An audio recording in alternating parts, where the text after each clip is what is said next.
Let's welcome in Cedric Ceballos, of course. He's called D-League games, called college basketball games. I mentioned he's my second, I think he's the second best Cal State forwards in Titan. Not out of disrespect. It's out of respect for Leon Wood, who I guess, beat out John Stockton and Mark Price for that 84 Olympic team. Jordan was the star on that Olympic team. I don't know how Steve Alford made that team. But Leon Wood, also an NBA ref, like NBA player, NBA first-round pick, and NBA ref. Are you okay being ahead of like a Bruce Bowen, but being behind Leon Wood? Or would you put yourself one? I would put Bruce first. Because he won NBA titles? Because he won NBA titles. And I would put Leon second. He won a gold medal. And put me somewhere in there, But you got the best pipes. You got the Barry White pipes. Well, that really, when it comes to pipes, yeah, put me at the top. Then put me at the top. You got great pipes. Are we in a good place? Like, is this? You were a great player. You were a great scorer, and now, dude, you might be playing power forward. You might be playing center. Yes. I mean, it's crazy. You were a three, a bucket getter, and now you'd be playing center. Yeah.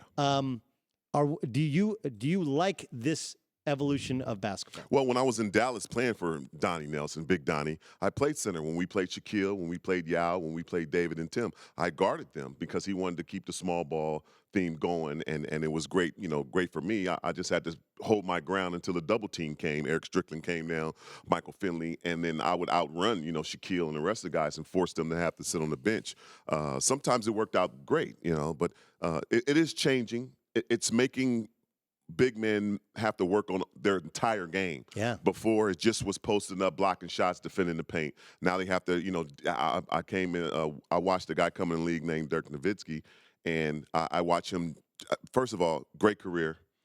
He may extend another year or two, but I watched him develop, work, and he got exactly what he deserved. The same thing when I was a veteran when Kobe came in the league. They all had that special something, but it does change. It does change basketball now because of the big men are they have to take it out. They have to take it out the perimeter. One of the things I've seen, Cedric Ceballos join us, Doug Gottlieb for Colin the Herd here on Fox Sports Radio and Fox Sports 1, and of course in the iHeart app. One of the things I've seen is that I think is really interesting. If you watch Isaiah Thomas in almost all the buckets he scored going back 2 nights ago, of course they play again here upcoming in their series against the Wizards. Almost all of those points he scored, he was going against the Wizards' big men. Like, they're trying to find – Brad Stevens did them. Everybody talks about Isaiah. I don't think anybody talks about the fact that the whole movement within their offense is just to create that 1 versus 5 matchup, right? The kind of the ultimate mismatch, which is what you said, which is why big guys have to develop. And, oh, yeah, by the way, I don't know if you know this, all 8 teams start foreigners at center. Their feet are better than our American big guys' feet. It's really remarkable. But so it's dissimilar in terms of 4 out or 5 out and all the 3-point shooting, but there's similarities in terms of trying to create that mismatch. There is still that one parallel from your era to this era, no? Right. But, I don't understand why they just don't double the point guard. Get it out of his hands. I actually text message Brad Stevens, and I said, like, why don't they just double Isaiah and make somebody else beat you? You have other good players. And I don't. He said they tried it. We've been pretty good out of the double team, but, like, make somebody else beat you, right? Isn't that basketball 101? I mean, he's playing with so much emotions, the death of his sister, and, 50. At what point do you go, I have to get the ball? Are the Wizards going, oh, man, let's not double team him because he had a tragedy? No. Get the ball out of his hands. Make somebody else do something they're not normally used to doing, which is shoot over 10 shots per game. The other players are not used to that. And the reason why you saying before we have all European starting big men is because when I played overseas, they practice 2-3 times a day, no matter what. If you're the superstar or the worst player on the team, you practice every day. Here in the States, we treat club ball and AAU and college and high school like, nah, I'm not practicing today. It's kind of like the day off thing, that type of situation. So that's why their feet are better and they move a lot better. Yeah, play that soccer on Monday workouts. Yeah. I played in Russia. That was a job, dude. Yeah. You get there 2 hours in the morning, 2.5, 3 hours. They made you play soccer too. He played soccer. We warmed up playing soccer to practice basketball. Like, it's crazy. It is crazy. Cedric Ceballos joining us in studio here on the Herd. There are people that are starting to get comfortable with the idea of elevating LeBron to the level of Michael Jordan. you saw God up close, right? Like, I saw Jesus. I know what he looks like. I know what he look like. Is that what he looks like? Like, are you in that? Are you? And I know if you're critical of LeBron, like, oh, he's an old school guy. They all defend their own guys. Compare and contrast if you're ready to put LeBron on that level. LeBron's unbelievable, but let me tell you the difference. There's a lot of differences in the two. One, LeBron has the ball all the time. Michael barely had the ball unless it was game against Utah. And he's taking, the last shot of the game. That's the only reason you would see the ball constantly in Michael's hands when they're either coming back or situations like that. You're looking at 6'4", 6'5". You're looking at LeBron can be 6'8". He can be 6'10" some days. He's a much bigger player. Ball handling skills, I think, a lot more because he has the ball more. A lot more dangerous. Coming forward because of his size, he can run you over. Michael went around you or went over top of you.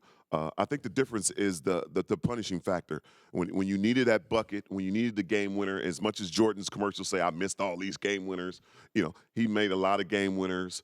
The guy never lost in the finals. And this is right here. This is the clincher right here.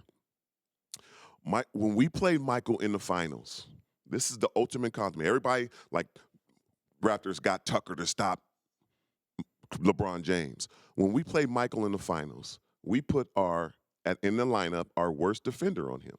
Why? Because he's going around everybody. So why go around our best defender, Dan Marley, Kevin Johnson? Why go around them and get me or Richard Dumas coming at him, we're not better defenders. You want the better defender to be that secondary person. The ultimate respect. How many Jordan stoppers did we have?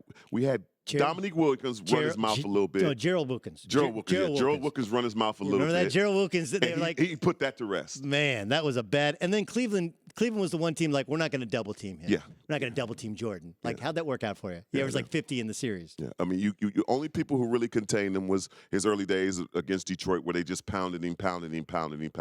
Then he figured that out. Let me lift weights. Let me get stronger so I can, sustain this ability throughout 4 to 7 games. That's kind of what I said. Cedric Ceballos joining us. Like, I'm not trying to be disrespectful in any way of LeBron, but like, and maybe it's the era. I still think it's in this era as well, where the best player on each team usually does two things. One, he's always the guy who gets the ball with the game on the line and can get his own shot. And at the other end, when push comes to shove, he's going to guard the other guy's best player. Like, that's how we were kind of raised, right? Right.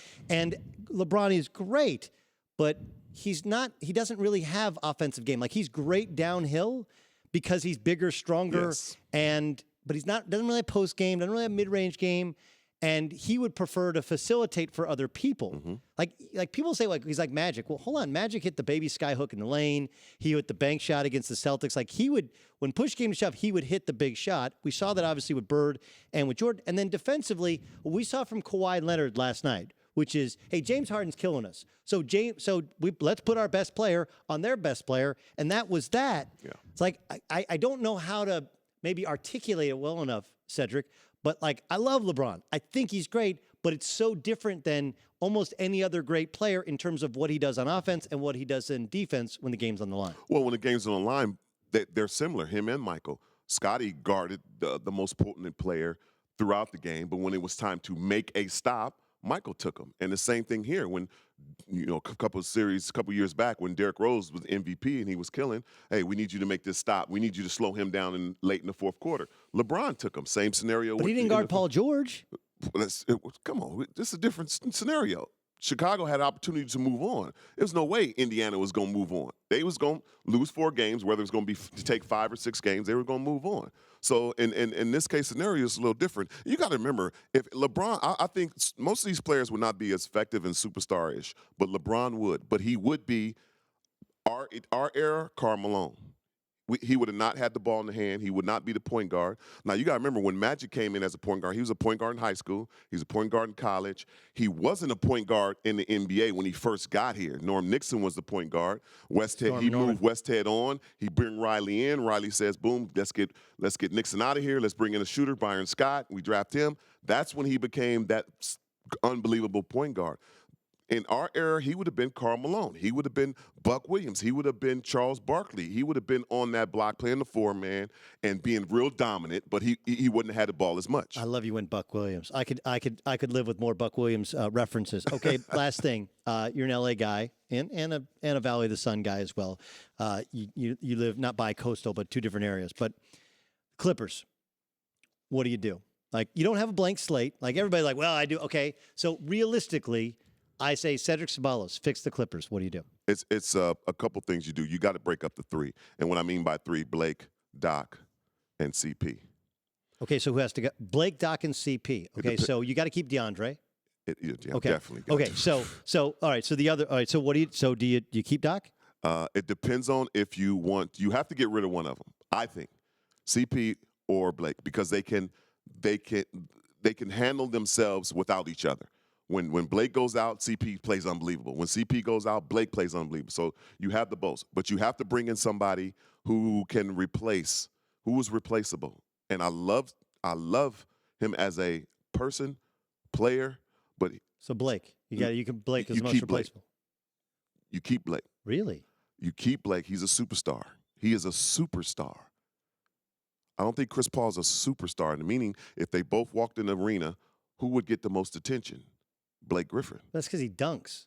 Doesn't matter. He's a superstar. I would keep the superstar. This is a business, remember? Oh, I'm with you. Like, here's my thing with like, who replaces Chris Paul? Chris Paul's still the best true point guard in the league. Him and Mike Conley are the only guys that are real true point guards nowadays. Everybody keeps calling Mike Conley and Chris Paul the best true point guards in the league that have never got out to the second round. Well, yeah, but their surrounding squads You can't aren't keep good calling enough. them that. You can't keep. I know he just went out. You can't deny Tony Parker. You can't deny if Steph Curry's a point guard.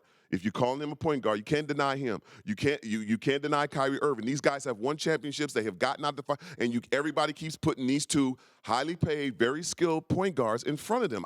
If you don't get out the first and second round, and you're supposed to be the point guard and the leader, you're not leading your team. How could you be the best pound for pound point guard in the league? Wow.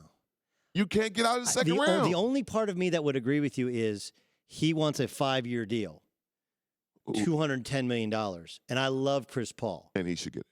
And he should get it, yes. But those last 2 years, that could be ugly. That could be last 2 years of A-Rod's deal, last 2 years of Albert Pujols' deal. Like 35, 36-year-old point guards in this league, that's you get torched on a nightly basis. That's a hard deal. And he'll stay in shape. He'll stay in shape to ride that out, I think. But the factor, how fast will the point guards coming in have respect and go at him, trying to take his head off because he's a veteran. He's a guy who's been established as an all-star.